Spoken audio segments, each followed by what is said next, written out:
Saturn is the second largest of the 8 planets, and it is about 10 times as wide as Earth.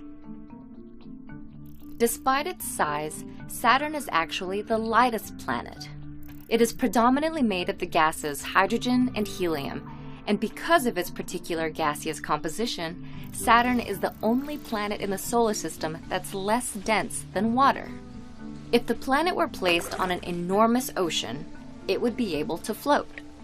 Saturn's gaseous makeup also means that it has no true surface. At its center, the planet has a dense core of water, ice, and rocky material, but it has no actual landmass. Instead, it's mostly made of gases, liquids, and yellow ammonia crystals that swirl around the planet, creating golden clouds and storms. The largest storm on Saturn is at its north pole. It's over twice the size of Earth and shaped in a near-perfect hexagon. Each of the 6 sides is believed to be the result of jet streams, which all encircle a massive hurricane. Because of Saturn's inhospitable environment, the planet cannot support life, but some of its moons might. Based on the video that you've seen, what is our topic for today?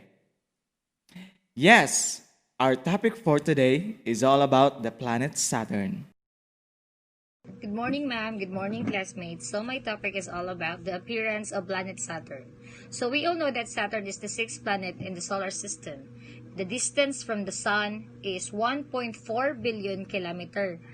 And the distance from the Earth changes. It depends on the position and rotation in orbit. So the nearest distance in Earth to Saturn is 1.2 million kilometer. And the farthest distance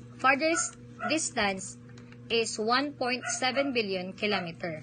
Do you know that, class, nga if you're planning to travel going to planet Saturn, na maabot pa mo og ganang mahigit 3 to 6 years before mo makaabot dito sa planet Saturn.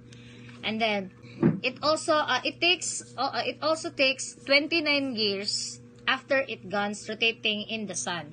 So moabot pa taog 29 years before mo stop ang iyang rotation sa sun. So, and do you know, ato sa isingit guys, ang word kay naiuban masig wala nakaside ba kung asa gikan ang word na Saturn. So, Saturn is from the Roman god of time named Saturn, o katumbas ng Greek god named Kronos, the father of Zeus. So diha nagikan ang word na Saturn. Kay tanan planets is except sa atong planet Earth, is gikan siya sa Roman god or mga Greek god name. Appearance and characteristics of Saturn. Saturn is sometimes called a jewel of the solar system. It is a planet that is nothing like our own. Humans have been gazing up to Saturn for a long time, but they have been wondering about it for 1,000 of years. Saturn is huge. It is the second largest planet in our solar system. Jupiter is the only planet that is bigger. So, Saturn is ang ikaduha nga pinakadako nga planet. And you cannot stand on Saturn. It is not like Earth. Saturn is made mostly of gases. It has a lot of helium. This is the same kind of gas that you put in balloons. So dili ka makatindog sa Saturn because mulutaw ni siya og ibutang sa tubig. So it means murag hangin siya no kay dili ka makatindog dito . So its beautiful ring are not solid. They are made up of bits of ice, dust, and rock. So dili siya solid, like murara siya mga crushed nga ice, mga abog o mga bato-bato nga ginagmay. Some of these bits are small as grains of sand. So ang mga bits daw nga ang uban is kapino, mura siya pino sa balas. Some are much larger than tall buildings. Wow, tag-as kay ang uban. Tag-as mura og murag mga buildings. Some are up to a kilometer, more than a half a mile across. So ang uban murag katag-as og mga half kilometer. So murag taas-taas jud siya. Saturn spins on its axis very fast. A day on Saturn is 10 hours and 14 minutes. So kusog mo tuyok ang ilang ang axis dito sa Saturn. Kung ato ang isa ka adlaw 24 hours sa ila 10 hours and 14 minutes ra. The day Saturn was named after Saturn. I mean the day Saturday was named after Saturn. So mao siguro gitawag siya og Saturday. The ring planet is so far from the sun that it receives much less sunlight than we do here on Earth.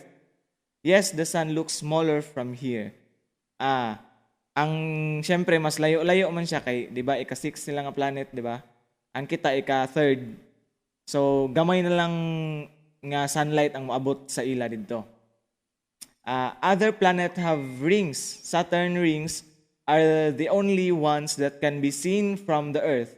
All you need is a small piece.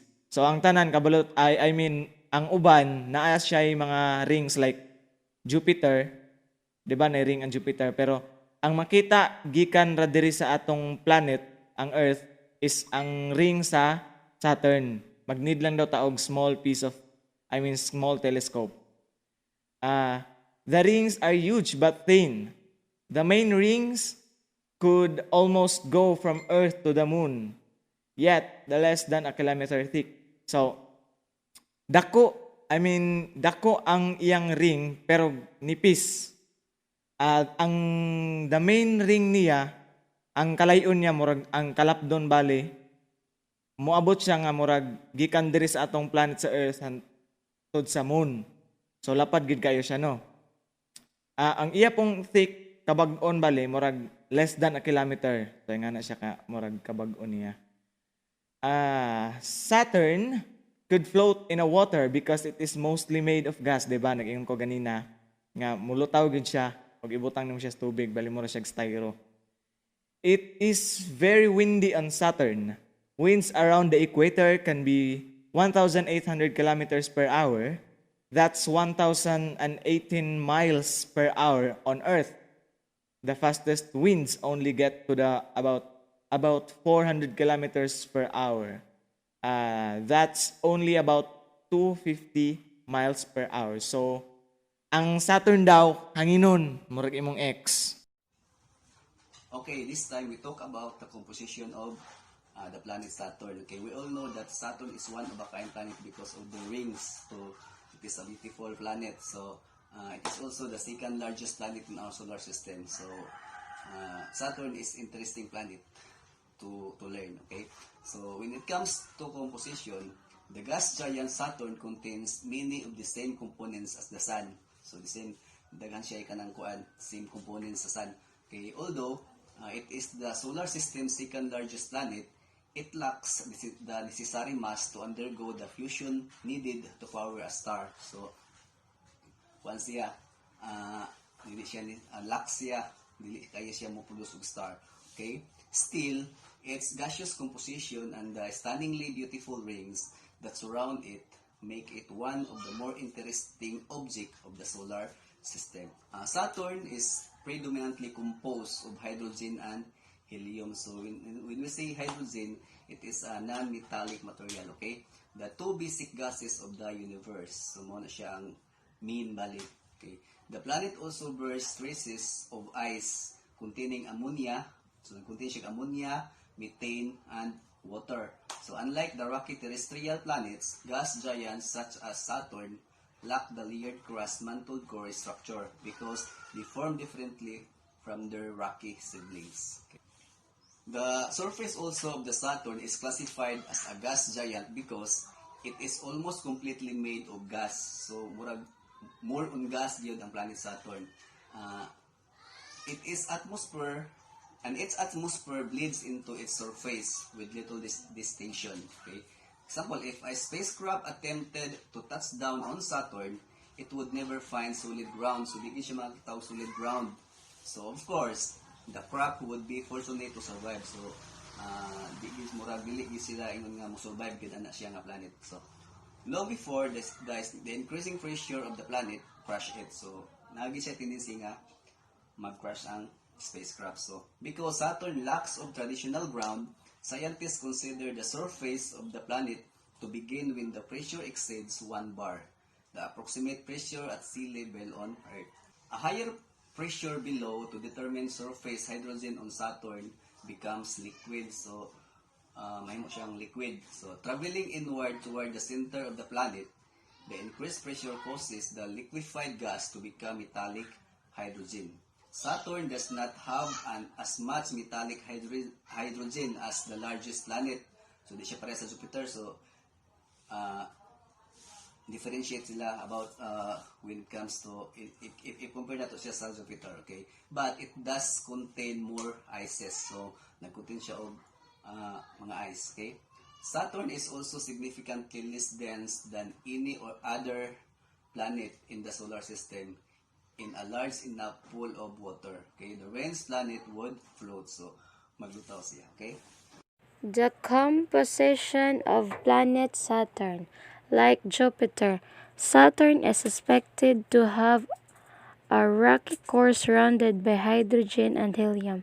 However, the question of how solid the core might be still up for debate. Though composed of rocky material, the core itself may be liquid. The distance of Saturn from the Sun is significant, keeping the average temperature of Saturn low, but things are hotter than the rocky core.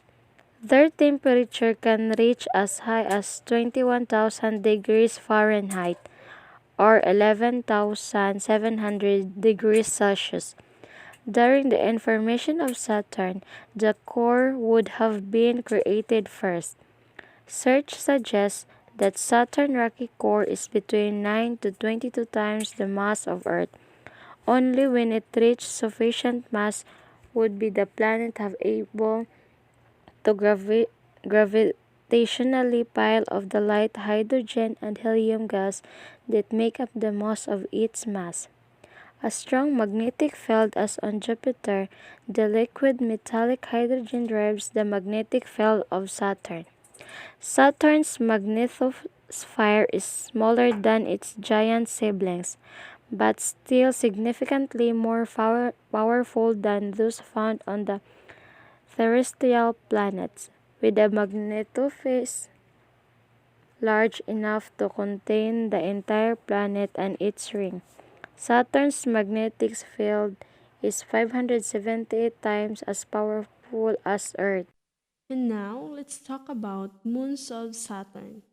Saturn has at least 150 moons and moonlets in total, though only 62 have confirmed orbits and only 53 have been given official names. So in total gyud na ay 150 moons sa Saturn. Pero only 53 lang ang nahatagan or nabuhatan og official names. So, most of these moons are small, icy bodies that are little more than parts of its impressive ring system.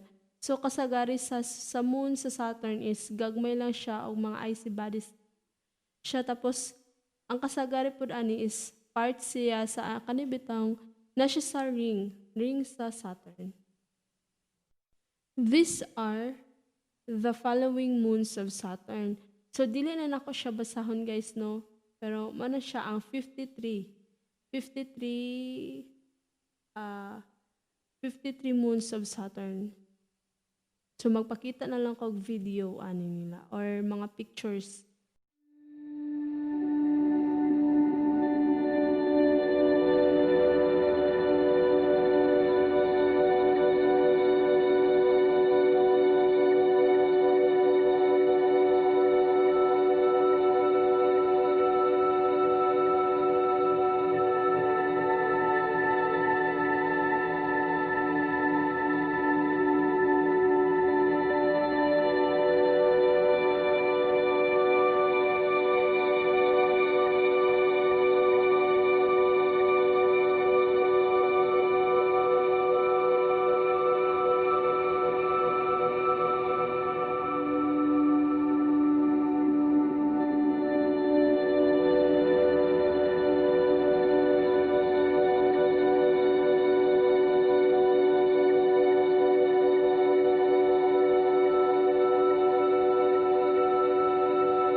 In 1655, the first to be discovered was Titan, Saturn's largest moon, which was observed by Christian Huygens using a telescope of his own design. So in 1655 guys, ang moon nga Titan, mo na siya ang una nga na-discovered og mao ni siya ang pinakadako nga moon sa Saturn.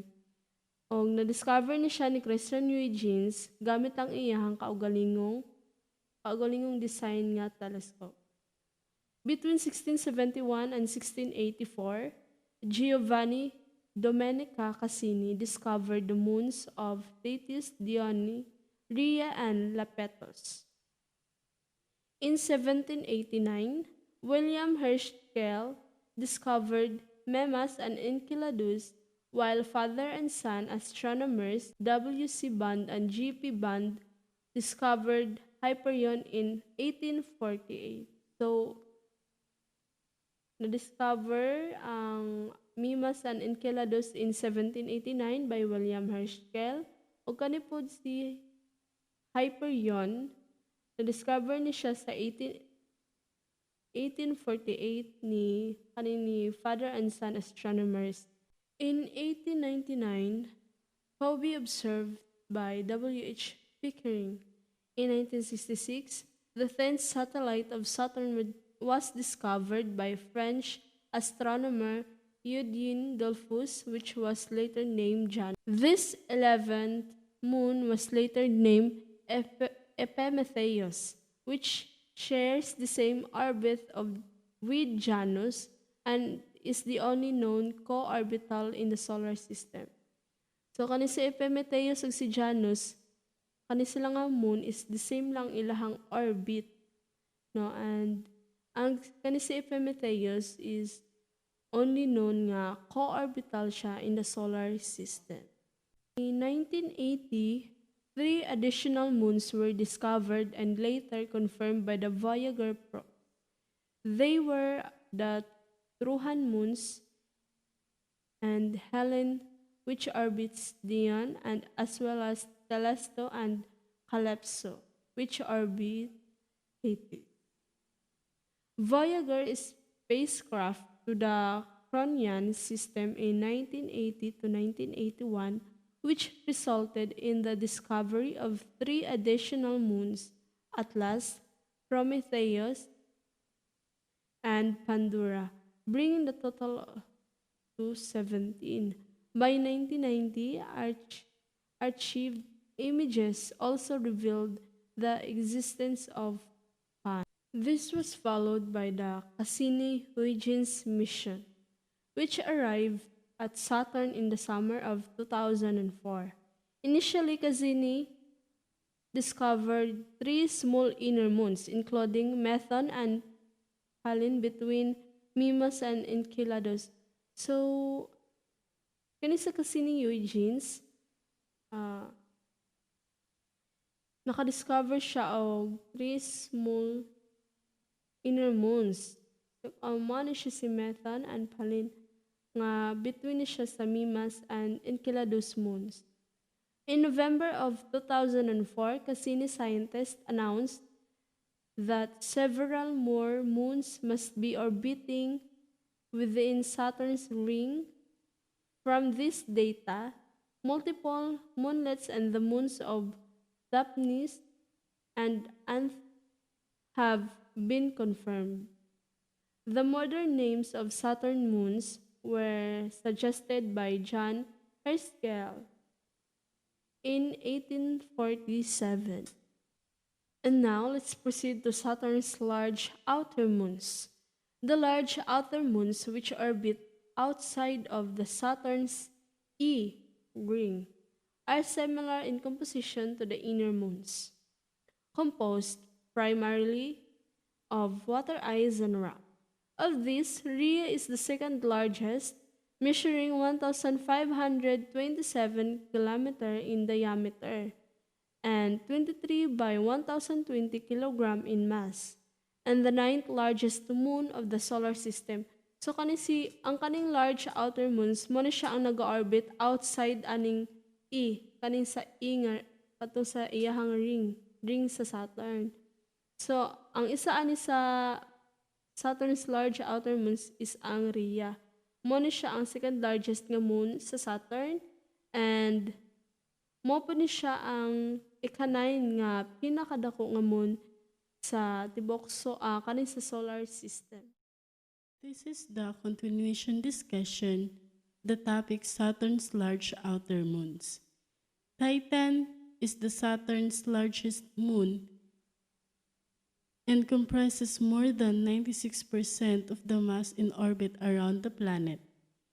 At 5,150 kilometers in diameter and 1,350 times 1,020 kilogram in mass.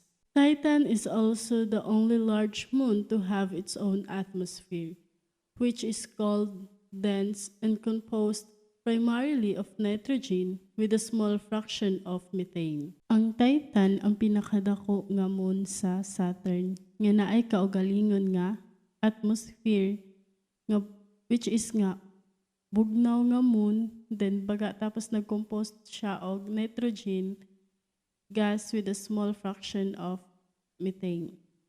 Lepidus is the third largest of Saturn's large moons, and at a distance of 3,560,820 kilometers from Saturn.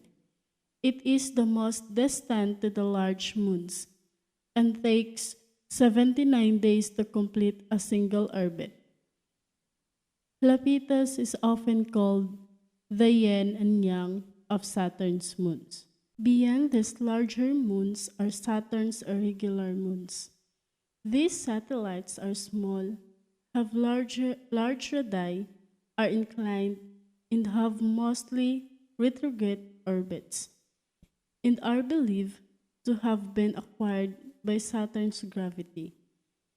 These moons are made up of three basic groups: the Inuit group, the Gallic group, and the Norse group. First is the Inuit group.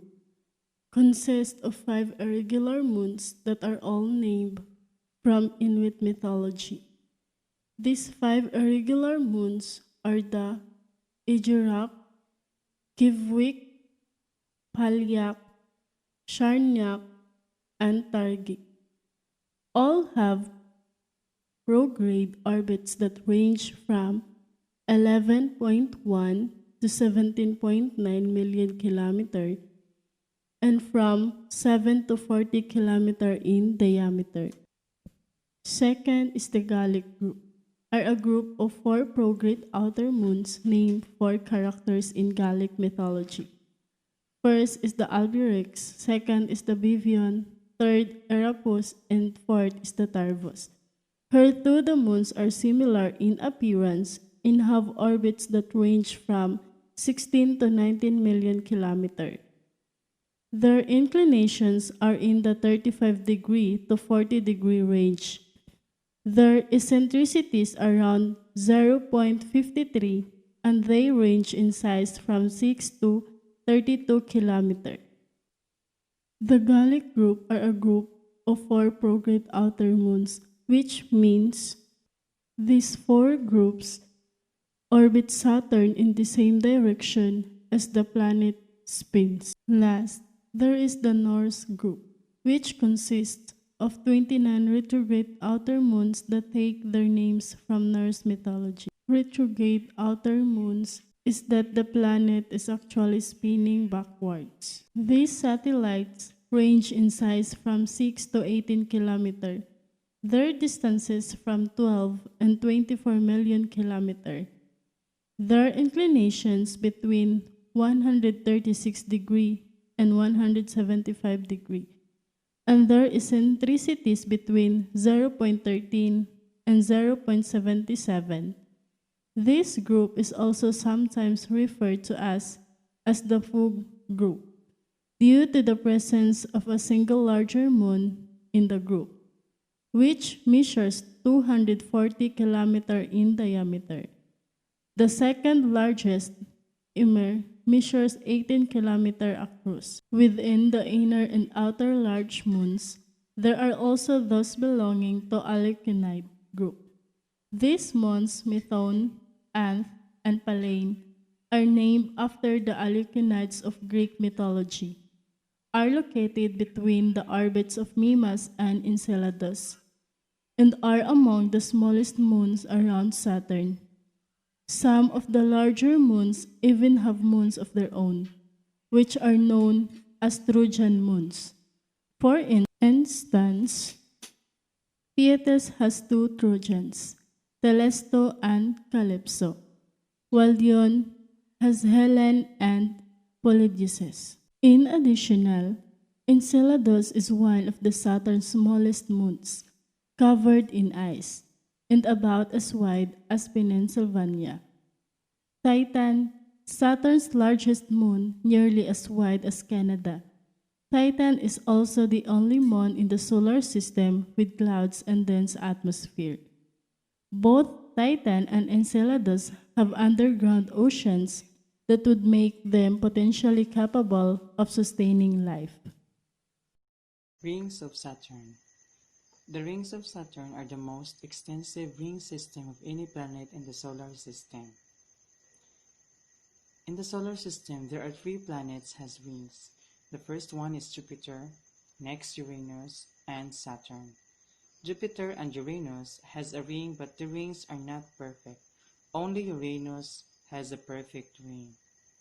Saturn is very unique among the planets. Saturn has thousands beautiful ringlets, and Saturn is a massive ball made of hydrogen and helium. What are Saturn's ring made of? So did you know that the ring of Saturn has made up of ice at ito ay pinagsama-sama na yelo at tumigas at naging parang bato? Ito ay may sinlaki ng mga sasakyan at ang iba naman ay mas malaki pa sa gusali. Saturn has made up of hydrogen and helium, kaya walang taong mabubuhay dito. Dahil ito ay binubuo ng 98% helium o yung hangin na nilalagay natin sa lobo para lumipad.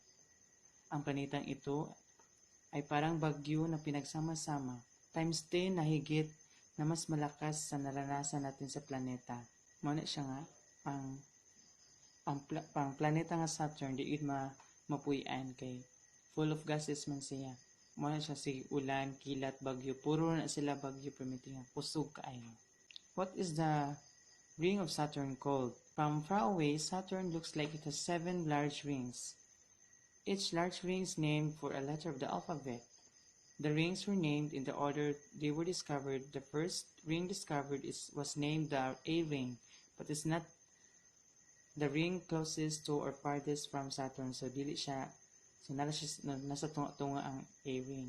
So mo na A, B ring and C ring mo nang gikuan nga letter of the alphabet. So Saturn is losing its ring. So according to the researchers, 100 million years of the ring of Saturn disappear. So, nanay naka-research nga after 100 million years, mawala na gyud tanan ang ring sa Saturn. So, nganong nagkaanam-anam kawala ang ring sa Saturn?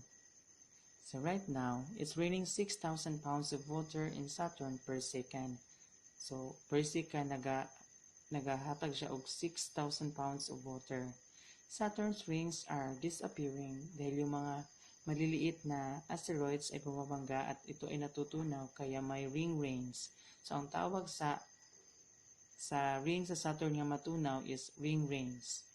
Natutunaw din ito dahil sa UV rays ng araw dahil ito ay gawa lamang sa yelo. Maunang ma-disappear siya because of the asteroids nga bubangga sa iya. Matunaw, mahimo siya og tubig. Ring rings.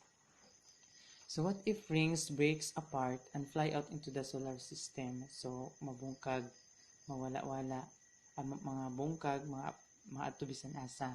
So alam naman natin na delikado ito dahil posibleng matatamaan tayo ng mga asteroids at iba pa na maaring ikakasisira sa ating planeta. Will you know that the planet put a ring on its attitude to rumor has it? The planet is gradually losing control of its huge rings, and if the process continues, flying asteroids, debris, and other junk might destroy our solar system. So di gid pwede so delikado gid pod og mga ma-out of control ang rings sa Saturn kanang mga bisan asa namang lupad. Ang rings sa Saturn nagkaedad na siya 100 to 200 million years na karon karon. So medyo dugay na gid na siya. So according to NASA nga after 100 million years mawala ang rings sa Saturn. So dili na ang mga asteroids free na kay siya makasulod sa planet sa Saturn. Kaya wala na may ring sa Saturn nga naga-shield sa iya. So that's it.